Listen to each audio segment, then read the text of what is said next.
طریقہ ہے نا, لوگ کیا کرتے ہیں عجیب, نارملی تو سب صحیح کر رہے ہوتے ہیں لیکن جو صحیح سنت طریقہ اس کو فالو نہیں کرتے. طریقہ یہ کہ آپ نے ہاتھ دھونے کے بعد بائیں ہاتھ سے نلکا کھولا, سیدھے ہاتھ میں کیا لیا, پانی لے کے نلکے کو فوراً کیا کر دیا, چلو میں پانی لے کے. لوگ سمجھتے ہیں نلکا کھولنا تو سنت ہے, بند کرنا سنت. ارے بولو نا یار, نہیں ہے.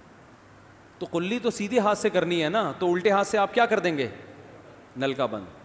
کیونکہ نبی صلی اللہ علیہ وسلم جب لوٹے سے پانی نکالتے تھے تو چلو میں پانی لے کے لوٹے کو سیدھا کر دیتے تھے. یہ نہیں کرتے تھے کہ لوٹے سے لوٹا اسی کیفیت میں اور پانی بہتا چلا جا رہا ہے. تو آپ نے نلکے کو لیفٹ ہاتھ سے کھولا اور چلو میں پانی لیا اور فوراً نلکے کو کیا کر دیا. بہت زور سے بھی بند نہ کریں, اس کا واشر خراب ہو جاتا ہے, بس آرام سے بند کر دیا. کیونکہ وہمی ہوں گے نا, وہ یوں کر کے کرتے رہیں گے, نلکے توڑ دیتے ہیں کہ بھئی ایک قطرہ بھی ضائع ہو گیا تو قیامت کے دن کہیں جہنم میں نہ پھینک دیں ہمیں, اس لیے پورے کوئی نمی بھی نہ آئے, تو تھوڑا سا بند کر دیں, ایک آدھ قطرہ ٹپکنے سے کچھ نہیں ہوتا. یہ لیا آپ نے منہ میں کلی کی, مسواک کی, مسواک نہیں ہے تو انگلی سے دانت صاف کیے, غرارہ بھی کیا اگر روزہ نہیں ہے, ٹھیک ہے. پھر نلکا کھولا, پھر بند کیا, پھر کلی, اس طرح. پھر نلکا کھول کے دائیں ہاتھ میں پانی لیا, ناک میں نرم حصے تک پانی پہنچا کے اچھی طرح ناک کو صاف. اور نلکا پہلے وہ ویسے ہی بند ہو چکا ہے, اب ناک کو اچھی طرح صاف کریں سامنے والے کا خیال کر کے. آئی بات سمجھ؟ سامنے تو یہ نہیں ہوتا, وہ ہوتا ہے سامنے, اس کا زیادہ خیال کرنا پڑتا ہے کیونکہ بس زیادہ تفصیل میں نہیں جاتا ہوں. تو چھوٹی انگلی سے اچھی طرح ناک کو صاف کیا, اس کی رطوبتیں نکالی, ٹھیک ہے. پھر نلکا کھولا, دوبارہ پانی لیا, پھر اسی طرح ناک میں بولو بھائی ڈالا, اور نلکا اسی وقت جب چلو میں پانی بھر گیا نلکا اسی وقت کیا کر دیا. اللہ نے 2 ہاتھ اسی لیے دیے ہیں کہ اس سے نلکا بند کیا جائے اور اس سے کیا کیا جائے, کھولا جائے. تو پھر یوں کیا, پھر 3 دفعہ. 6 چلو پانی خرچ ہوا نا, چلو اس کو کہتے ہیں, 6 چلو پانی خرچ ہو گیا.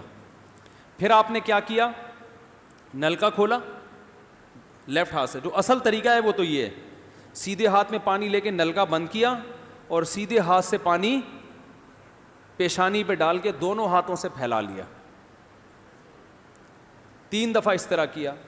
اس پہ عمل نہیں ہوتا تو پھر اتنا کر لو کہ دونوں ہاتھوں پہ کیا لے لو, نلکا کھول کے پانی لے کے پیشانی پہ ڈالو اور فوراً نلکا کیا کر دو, بند کر دو, اور پھر ہاتھوں سے اچھی طرح اس کو ملو. سمجھ میں نہیں آ رہی بات؟ تو یہ عمل کتنی دفعہ کیا, نلکا ہر دفعہ میں بند ہو رہا ہے. ہمارے ہاں جس ٹائم پہ نلکا کھلتا ہے تو جب تک وضو مکمل نہیں ہو جاتا بند ہونے کا نام نہیں لیتا. 3 دفعہ آپ نے منہ اچھی طرح دھو لیا. داڑھی ہے تو اس میں کیا کر لیا, بڑی داڑھی ہے, میری داڑھی ہے ایسی, میں تو چلو سے پوری داڑھی دھو لیتا ہوں, چھوٹی سی داڑھی ہے, تو داڑھی میں خلال کر لیا آپ نے. اس کے بعد آپ نے بازو کیسے دھونے ہیں, بازو دھونے کا بھی یہ طریقہ ہے. لیفٹ ہاتھ سے چلو میں پانی لیا, جب سیدھے ہاتھ میں پانی آئے گا تو یوں کیا. قرآن میں کیا ہے کہ قمتم الی الصلاۃ فاغسلوا وجوہکم وایدیکم الی المرافق, اپنے ہاتھوں کو کوہنیوں تک دھو. پتہ ہے دھونے کا عمل ہاتھ سے شروع ہوگا, ختم کہاں ہوگا, پانی یوں نہیں بہانا, اس طرح بہانا ہے پانی, یہاں سے یوں جائے. اور اس میں فائدہ یہ ہوتا ہے کہ بالوں کا جو رخ ہے نا نیچے کی طرف ہوتا ہے, جب پانی اپوزٹ سائڈ میں جاتا ہے تو اسکن اچھی طرح گیلی ہو جاتی ہے. سمجھ رہے ہو؟ تو آپ نے یوں لیا اور ہاتھ سے اچھی طرح ملا اس کو. ملنے پہ زیادہ زور لگانا ہے, ہم پانی پہ زیادہ زور لگا رہے ہوتے ہیں.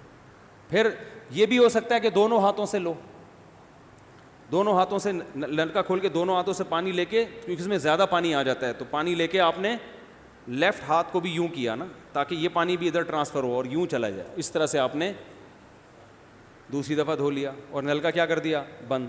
پھر تیسری دفعہ بھی ایسا ہی کیا. یہ جو ہوتا ہے نا یوں یوں یوں یوں کر کے رگڑے لگا رہے ہیں نلکے کے نیچے ایسے, یہ نہیں ہوتا, یہ سنت طریقہ نہیں ہے. نبی جس برتن سے وضو کرتے تھے تو اس طرح چلو میں پانی لے کے اس طرح وضو کیا کرتے تھے, غسل اسی طرح ہو جاتا تھا. تو اب پھر لیفٹ میں بھی ایسے ہی ہے, لیفٹ میں پانی ڈالا اور سیدھے ہاتھ سے سہارا لے کے کیا کیا, دونوں ہاتھوں کا پانی ادھر آ جائے گا. ایک دفعہ دھل گیا, اچھی طرح مسئلے کونیوں تک پہنچ جاتا ہے, اور پریکٹس کے بعد تو بہت اچھا ہو جاتا ہے. اس کے بعد آپ نے کیا کیا, سر کے بالوں کا مسا. سر کے بالوں میں جو یہ ہے یہ طریقہ کچھ بھی نہیں ہے, کہیں بھی ثابت نہیں ہے. سیدھا سیدھا آپ نے ہاتھ گیلے کیے, پیچھے لے گئے. ایک حدیث میں صرف یہاں تک آتا ہے, ایک حدیث میں واپس لانا بھی. تو دونوں طریقے ہیں مسا کے, صرف پیچھے لے جاؤ یا پیچھے لے جا کے پورے سر پہ ایسے ہاتھ پھیر لیا, کیا ہو گیا سر کا مسا.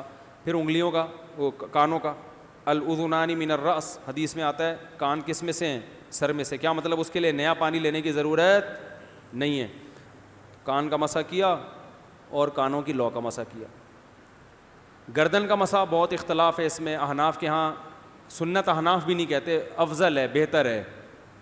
سنت کے لیے جتنی مضبوط دلیل ہونی چاہیے وہ گردن کے مسا پہ نہیں ہے, اس لیے احناف کا بھی فتویٰ یہی ہے کہ بہتر ہے کر لو, سنت نہیں, زیادہ زیادہ اس کو مستحب کہا جائے گا. تو گردن کا مسا کر لیں تو بھی ٹھیک ہے, نہیں کریں بولو بھائی ٹھیک ہے. لیکن یہ جو یہاں کا مسا نہیں ہوتا, بعض لوگ پوری گردن کو یوں کر کے لا رہے ہوتے ہیں, ایسا نہیں ہے. تو گردن کا مسا یہ جو یہاں سے کیا جاتا ہے, یہ پچھلے جانب سے ہمارے حضرت اس کے قائل نہیں تھے. وہ کہتے تھے مسا جہاں بھی شریعت میں ملتا ہے یہاں سے ملتا ہے. تو ان کی رائے یہی تھی کہ اگر گردن کا مسا کرنا ہے تو گدی, گردن نہیں گدی کا مسا, تو یہاں سے کر لے. لیکن یہ کوئی نہ سنت مؤکدہ ہے نہ کوئی زیادہ تاکید ہے اس کی, کوئی کرے ٹھیک ہے, نہیں کرے تو بھی ٹھیک ہے. تو اس کے بعد اس لیے کہ بہت سے لوگ اس کے قائل نہیں ہیں تو ان سے بحث نہ کریں, ٹھیک ہے نا. بہت سے لوگ نہیں کرتے گردن کا مسا, بہت سے علماء فقہاء اس کے قائل نہیں ہیں. اس کے بعد آپ نے پاؤں دھونا ہے. تو پاؤں میں بھی یہ کہ قرآن نے کیا کہا کہ الی الکعبین, انگلیوں سے شروع ہوگا اور ٹخنوں تک پانی جائے گا. تو انگلیاں رکھیں نلکے کے نیچے اور لیفٹ ہاتھ سے اس کو اچھی طرح کیا کریں, دھوئیں, اور انگلیوں کا خلال بھی کریں. تو بہت چند سیکنڈ میں ہو جاتا ہے یہ کام. اور پھر نلکا بند کر دیں. پھر دوسرا پاؤں, سیدھے ہاتھ سے نلکا کھولا, سیدھا ہاتھ نلکے پہ رکھیں اور الٹے ہاتھ سے پاؤں دھوتے رہیں. جیسے ہی دھل جائے تو میرا خیال ہے ایک مگا پانی بمشکل استعمال ہوتا ہے, ایک مگا جو ہوتا ہے نا نہانے والا. لیکن آج اگر جو لوگ وضو کر رہے ہیں نا, ان کا پانی اگر آپ دیکھ لو تو بالٹیوں کی بالٹیاں خرچ کر رہے ہوتے ہیں, اور معذرت کے ساتھ کم بختوں کا وضو پھر بھی نہیں ہوتا. پھر بھی ان کو شک ہوتا ہے کہیں کوئی جگہ خشک نہ رہ گئی ہو. تو وہمی نہ بنے, اس طریقے سے وضو کریں, یہ سنت طریقہ ہے. اور قرآن میں بیان بھی یہی کیا کہ یہاں سے شروع کرو یہاں تک لے کے